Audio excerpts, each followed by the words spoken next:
Hi friends, எல்லாருக்கும் வணக்கம். இன்றைக்கி நம்ம சேனலில் சூப்பரான பர்கர் தான் செய்ய போகிறோம். பர்கருக்கு தேவையான பேட்டிஸ் தான் ரெடி பண்ண போகிறோம். உருளைக்கிழங்கும் பட்டாணியும் அவிச்சு எடுத்துக்கிட்டேன்.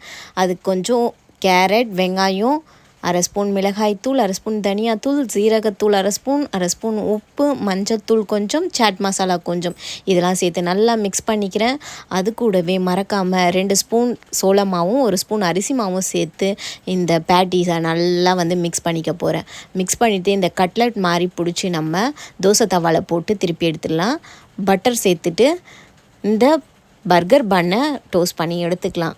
அதுக்கப்புறம் சாண்ட்விச் ஸ்ப்ரெட் எடுத்து பர்கர் பன் டோஸ்ட் பண்ண பக்கம் நம்ம ஸ்ப்ரெட் பண்ணி விட்டுக்கலாம். இல்லை உங்ககிட்ட மயோனைஸ் இருக்குன்னா மயோனைஸ் கூட சேர்த்துக்கலாம், சூப்பராக இருக்கும். அதுக்கப்புறம் 2 ஆனியன் ரிங்ஸ் வச்சுட்டு அதுக்கு மேலே நம்ம ரெடி பண்ண பேட்டீஸை வச்சுட்டு ஒரு தக்காளி, திருப்பி ஆனியன்ஸ் வச்சுட்டு அவ்வளோதான், பர்கர் பண்ண முடியாச்சு. பசங்க ரொம்பவே என்ஜாய் பண்ணி சாப்பிட்டாங்க. நீங்களும் ஈவினிங் ஸ்நாக்ஸ் இதே மாதிரி ட்ரை பண்ணி பாருங்கள். பாய்.